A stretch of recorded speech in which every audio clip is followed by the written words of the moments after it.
Hello প্রিয় বন্ধুরা, কেমন আছো সবাই? আমরা এই বাসায়, আমি এখন যেখানে আছি এই বাসায় আমরা উঠছি হচ্ছে তোমার জানুয়ারি মাসে। হ্যাঁ, জানুয়ারি মাসের ডিসেম্বরের শেষের দিকে, মনে হয় 29 তারিখে। হ্যাঁ, ডিসেম্বর 29 তারিখে আমরা এই বাসায় উঠছি। তো ওঠার পরে আমার মেয়ে বোধহয় রাতে দুদিন পর, ওরা দুদিন ছিল ওর মামার বাড়ি, তা তারপরে ওরা দুদিন পর আর কি আমাদের এখানে আসে। আমি আর ওর বাবা ঘরটা গুছগাছ করি, তখন আসছিল। আর তখন একটা ভিডিও করছিল ওরা রাতের, যদিও সম্পূর্ণ গুছানো ছিল না, একটা ভিডিও করছিল। তো এখন দিনের বেলা আমার এই বাসাটা কেমন, আমার মনে হইলো যে আমি একটু তোমাদের দেখাই। কারণ এই বাসায় কয়দিন আছি ঠিক নাই, কারণ বাসাটা হচ্ছে দোতলা। দোতলা যেহেতু তার মানে আলো আছে মোটামুটি রাস্তার পাশে, কিন্তু চারিদিকে একটু মানে কেমন যেন, উপরে তো বেশি পরিষ্কার পরিচ্ছন্ন আলো বাতাস। তা তোমাদের সাথে একটু শেয়ার করি দাঁড়াও, প্রথম থেকে যে বাসার শুরু থেকে আমার বাসাটা কেমন। আমরা নিম্ন মধ্যবিত্ত, তো এর মধ্যে তোমার আমাদের সাধ্য অনুযায়ী মোটামুটি আমরা ঘরটা গুছাইছি। তোমাদের দেখাই, তার পিছন দিয়ে দেখাই। এই হচ্ছে দোতলা, তো এই হচ্ছে উপর থেকে উঠে এই যে সিঁড়ি, আর এটা হচ্ছে 3তলা যাবার। আমার ডান দিকে বাড়িওয়ালা থাকে, এই যে 2A, এপাশে লিফট, আর আমি হচ্ছি 2Bতে। এইটা হচ্ছে আমার ঢোকার পথ। এই যে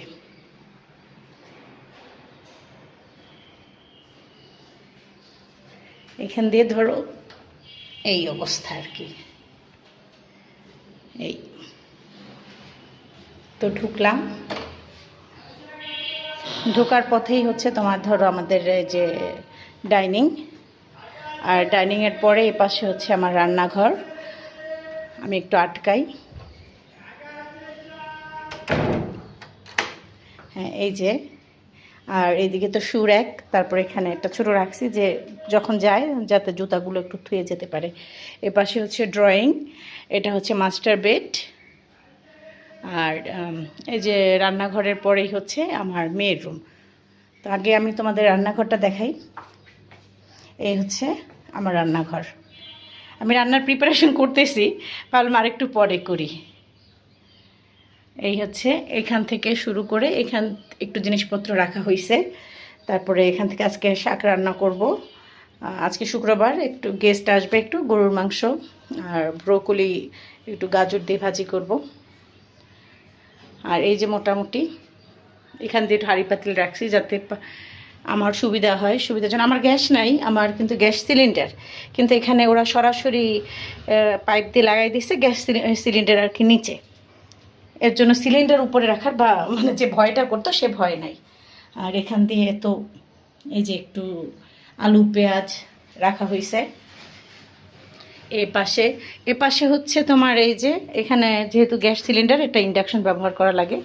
এটা আমি এখান থেকে লাইন নিয়ে উপর দিয়ে এনে তারপরে এখানে এভাবে রাখছি। এখানে যখন খুশি আমি ধরো যেভাবে যে অন করে, আমি ইন্ডাকশনটা বেশি ব্যবহার করি, ইনফ্রারেড না, ইন্ডাকশন। আর আমার হাতের কাছে যাবতীয় দুধ, চিনি, চা পাতা, এগুলি হাতের কাছে যেগুলি যাবতীয়। আর মশলাগুলো এখানে রাখছি যাতে আমার রান্না করতে দেরি না হয়। টোটাল হচ্ছে এইভাবে, বুঝছো? আর এখান থেকে এখানে বেসিনে এখান থেকে এই যে হচ্ছে এটা হচ্ছে তোমার আলো জ্বলে, মানে যদি আলো জ্বালাই, আলো যদি এখানে না জ্বালাই তাহলে রুমটা হচ্ছে এই যে রান্নাঘরটা। দোতলা তো একটু অন্ধকার হয় আর কি। আর এখানে মোটামুটি ডাইনিংয়ে একটু আলো জ্বালানো লাগে। এই হচ্ছে ডাইনিং, এই হচ্ছে ডাইনিং। আমার মাঝখানে রাখার ইয়া নাই, কারণ এই পাশটাই হচ্ছে বাথরুম। আমি যদি ডাইনিংটা কর্নারে দিই তাহলে বাথরুমের সাথে, আর এই জন্য মাঝখানে নেই, পাশে আর কি ঠেকিয়ে রাখা হয়েছে। আর এই পাশে তো স্ন্যাক্স মানে নাস্তার সরঞ্জাম আমি ওভেনের নিচে রাখছি। ছোটো একটা র্যাক আর ছোটো একটা ফ্রিজ। এটার অনেক বয়স, আমার তরির যতদিন বয়স ততদিন এটা আমার মা গিফট করছিল তরি জন্মানোর পরে। আর এখানে তো ফিল্টার রাখলাম। আর এখানে হচ্ছে একটা টিন শেড বাসা, বুঝছো? ওরা দাঁড়া, ওই যে ওইখানে, এখান থেকে ময়লা টয়লা কিচ্ছু ফেলানো যায় না, যেহেতু ওইখানে ওরা রান্না বান্না করে। এখানে এইখানে একটা টিন শেড, এখানে একটা টিন শেড, এরা আর কি থাকে। তো মোটামুটি আর কি আলো, বিল্ডিং হয়ে গেলে হয়তো এটা থাকতো না, তো অন্ধকার হতো। তবে উপর ওই যে দেখো দোতলা না, উপরে ওখান দিয়ে পরিষ্কার। আর তোমার এই হচ্ছে এই যে দরজা দিয়ে, এই যে বললাম রান্নাঘরের পরে হচ্ছে এদিকে যখন রান্নাঘর, বাম দিকে আর ডান দিকে হচ্ছে আমার ড্রয়িং।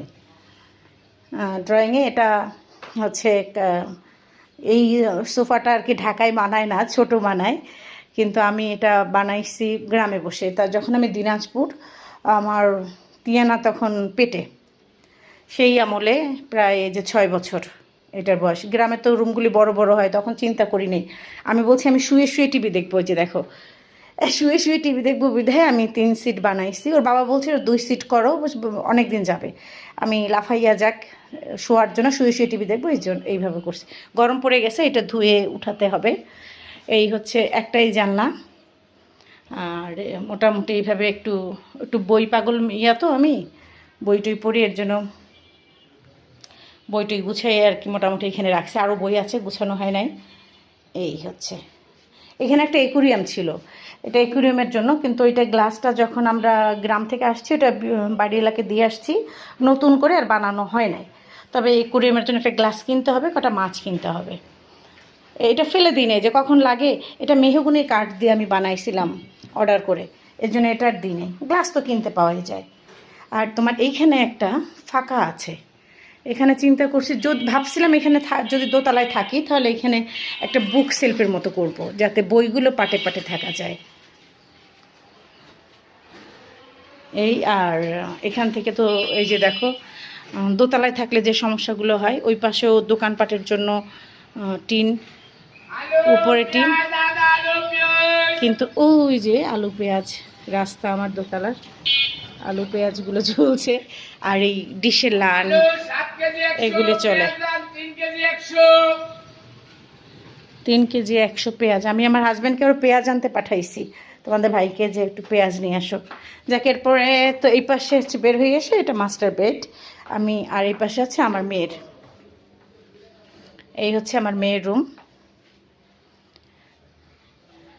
এখানে ও গুছাই রাখছে। এখানে এই যে দরজা দিয়ে আর কি ধরো ঢুকেই, এখান থেকে দরজা, এই যে দরজা, আর ডান দিকে হচ্ছে ওর বেড। এখানে শোকে কি বলে এটা, ড্রেসিং টেবিল। ড্রেসিং টেবিলটা আমার ইয়েটা মনে হচ্ছে কি ছোট হয় নাকি আর একটু, না ছোট হয় না। এখানে বেশি স্পেস নাই, এখানে এখানে মোটামুটি দাঁড়ায় তোমার ওই করে। আর এটা এটা ফেলে দিব, এখানে একটা কাঠের ইয়ে আনবো। ওর এখন একটা আলমারি লাগে, ও বলছে এটা হচ্ছে না মা, আমার জন্য একটা কাঠের আলমারি করো। জায়গা আছে এখানে, ওর গিটারটা রেখে দিচ্ছে, এই যে এখানে এই জায়গাটুকু একটা কাঠের আলমারি হয়ে যাবে। হারমোনিয়ামটা এখানে রাখছি, যদিও ধরে না, সে গান করে না, এটা আগে ছিল, এখন এটা লাগে না, শুধু বই ধোয়ার জন্য রাখছে। এই যে দেখো দোতলায় থাকলে যে সমস্যা, পাশের পাশে অন্য পর্দা দিয়ে দিছে। আর এখানে হচ্ছে আমার ছোট্ট একটা বারান্দা, এই যে ছোট্ট একটা বারান্দা। এই বারান্দাটা শুধু রাখা হয়েছে এখানে দাঁড়ায় যদি হয়, কারণ দেখার কিছু নাই। ওই যে সেই টিন শেড আমার ড্রয়িং দিয়ে দেখাইলাম না, আমি ডাইনিং দিয়ে দেখাইলাম, ডাইনিং দিয়ে যখন দেখাইলাম, ওই যে একটা টিন শেড, এইটা হচ্ছে সেটা। আর এই পাশে তো ওই যে বললাম, এই পাশে একটা বড় বিশাল, এটাও মনে হয় আমাদের থেকে 10 তলার মতো। ঢাকা শহরে যেরকম দেখো যে এই একটা বিল্ডিং, তারপরে ওই একটা বিল্ডিং, ওই একটা, ওই যে সামনে জায়গাই নাই, 2 জায়গার অবস্থা, যে 2 বিল্ডিংয়ের মাঝখানে। তো ওখানে আমি ওয়াশিং মেশিনটা রাখলাম। আর এই বুদ্ধিটা আমি দিছি, বুঝছো, আমার হাজব্যান্ড করতে কি, এইখান থেকে নিয়ে লাইন নিয়ে, এখান থেকে প্রতিদিন লাইনটা দিয়ে সে ওয়াশিং মেশিন চালায়। আমি বললাম উপরে যখন আসে, ওটা তো লাগবে না আমাদের লাইট, ওইখান থেকে তুমি এটা করো। সে নিজে নিজে বুদ্ধি দিয়ে এখানে করছে। এখানে একটা সিলিন্ডার রাখা আছে আমার, এখানে করা আছে, আগের বাড়িওয়ালার জানি তার ওয়াশিং মেশিন ছিল, এর জন্য পানি যাওয়া বা পানি আসার পথ আছে। এই হলো আমার মেয়ের রুম।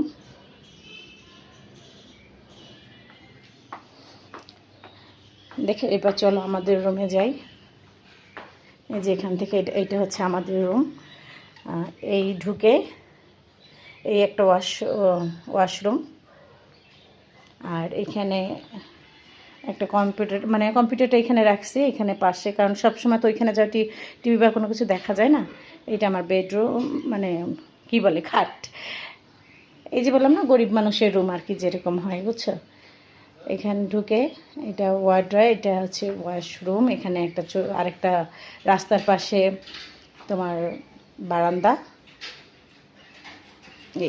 এই যে এখান থেকে এটা বেশি খুলি না, আটকানো থাকে, তো একটু আলোর জন্য একটু গরম গরম লাগতেছে, এখানে করলাম। তো টোটাল যদি তুমি বলো তাহলে টোটাল হচ্ছে এখান থেকে যদি ধরি আমি,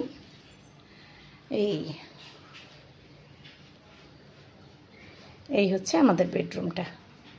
আর বাঙালি মানুষের, গরিব মানুষের যেটা থাকে, ওই যে দেখো না আলমারির উপরে আমাদের কম্বল টম্বল সব রাখা। আর বেলকনি হচ্ছে এই হচ্ছে বেলকনি। এখানে যে বাকেট, ওখানে মানে ঘর মোছার জন্য। আর এই হচ্ছে এইটুকু, ভিউ নাই তেমন, কিন্তু রাস্তার পাশে ভালো লাগে কিছু কিনতে চাইলে কেনা যায়। রিক্সা থাকে, নিচে নেমে রিক্সা, যে দেখো অটো যাচ্ছে, এটা হচ্ছে আমাদের রাস্তা। এখান থেকেও ঘুরে যাবে, ওইখানেই আরেকটা রাস্তা, আমরা শেষ মাথায়, ওই যে ঘুরে গেল, ওই যে আসলো। আর আমাদের এই যে এখানে যে একটা দাগ দেখা যাচ্ছে, ওইটা হচ্ছে আমাদের মেইন গেটের জায়গা। আর এই যে দেখা যাচ্ছে না কাঠের জানলা, এটা হচ্ছে আমার মেয়ের স্কুলের ভিতরেই আর কি। এখানে কেউ থাকে আর কি, কিছু যারা প্রতিবন্ধী ওরা বোধহয় এখানে থাকে। প্রতিবন্ধী বলা ভুল হয়েছে, স্পেশাল চাইল্ড, ওরা ওইখানে থাকে। আর এটার উপরেই ওর স্কুল, মানে মাঠ, ওইটাই ওর স্কুল, বলতে গেলে এইটাই ওর স্কুল। তা আমার বাসা থেকে শুধু হচ্ছে তোমার, ধরো ঘোলা হয়ে যাচ্ছে, আমার বাসা থেকে এখান দিয়ে ঘুরে ওখান দিয়ে একটু গেলে ওই যে ওর বাবা আসতেছে। এই যে সুন্দর দেখে কথা বলা যায়, দেখা যায়। এই হচ্ছে আমি একটু গল্প কবিতা রেকর্ড করি, এর জন্য কিন্তু আমার এই যে এটা আমার ভাইয়ের ছিল মাইক্রোফোনটা, ও আমাকে গিফট করে দিছে। এর জন্য বই টইও থাকে যে নে তোর কাজে লাগবে না। এই মুহূর্তে মানে ও যখন আমাকে দিছে আমার খুব উপকার হয়েছে, কারণ এটার দাম তখন ছিল 7,000 টাকা। তো বলছিল প্রথমে কিনে নে, পরে বললাম ওর বাবা 7,000 সর, পরে কি যা তোকে গিফট করলো। ও যে এসে গেছে বোধহয়, দাঁড়া, এই যে সে চলে আসছে। আমি একটু ভিডিও করি আমার বাসার, দেব করে তো তাই। আর এটা লাগে না, জেনারেটর থাকে, দাঁড়া, জেনারেটর আমাদের এখানে কারেন্ট গেলে থাকে, দিনে জেনারেটর দেয়, কিন্তু রাতে 1টার পরে গেলে জেনারেটর দেয় না। আর যে আমাদের এটা আগে ছিল, কিন্তু এটা এর জন্য রেখে দিছি চার্জ দিয়ে, লাগাতে হবে। হ্যালো, কারণ হচ্ছে তোমার কাকে থ্যাংক ইউ দিচ্ছ? কাকে যেন থ্যাংক ইউ।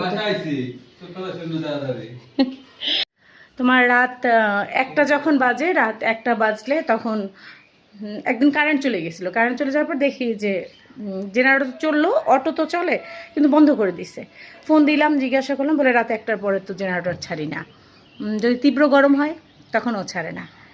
বাড়িওয়ালা কিন্তু বাসা নেওয়ার সময় তখন বাড়িওয়ালা বলছিল যে দিনরাত 24 ঘন্টা। তো আমাদের এর জন্য এই জেনারেটর, লিফট চার্জ, দোতলায় লিফট লাগে না, কিন্তু ছাদে টাদে যাই তো, এই জন্য এগুলি সহ 3,000 টাকা নেয়। পানি, দারোয়ান, লিফট, তারপরে এই যে জেনারেটর, এর জন্য 3,000 টাকা। আর বাড়ি ভাড়া তো সাথে আছেই। তো এখন তোমার এই হলো আমার বাসার অবস্থা। এতক্ষণ আমি তো এই যে বেডরুমে দাঁড়িয়ে, আলো আছে তাই না, দোতলা অনুযায়ী কিন্তু যথেষ্ট আলো আছে। এখানে একটু খাই না আমরা, এখানে কোনো রকম কাজ চলে, কারণ এখান থেকে খাবারটা নিয়ে এই রুমে, ড্রয়িং রুমে আমাদের পর্যাপ্ত আলো আছে, অনেক আলো আছে। এখানে বসে টিভি দেখতে দেখতে আমরা একটু খাওয়া দাওয়া করি। এটা আমার তমাবতী গিফট করেছে। তমাবতী যদি ভিডিওটা দেখে থাকে, তমাবতী আপনার গিফটের জিনিসটা সুন্দর না? চলছে। এখন আমি তাহলে একটু রান্না বান্না করতে যাই। ও, আরেকটা জিনিস দেখাবো। যেটা দেখাবো সেটা হচ্ছে যে আমাদের ওয়াশরুম এইটা একটু বড়। সবাই তো দেখো, সবাই তো এটা দেখায় না, কিন্তু আমি দেখাই। এখানে ছোট্ট একটা, এখানে যেহেতু দোতলা আমাদের এখানে দেওয়া লাগছে, পর্দা দেওয়া লাগছে। এই হচ্ছে এই পাশেরটা, দাঁড়া এবার ওই পাশেরটা দেখাই। এটা একটু মোটামুটি বড়, এখানেও ইউজ করে। আর এটা একটু ছোটো হলেও তো একটু, এই ওখানেও পর্দা দেওয়া লাগছে। তোমাদের এখন বাথরুম দেখাইতেছি।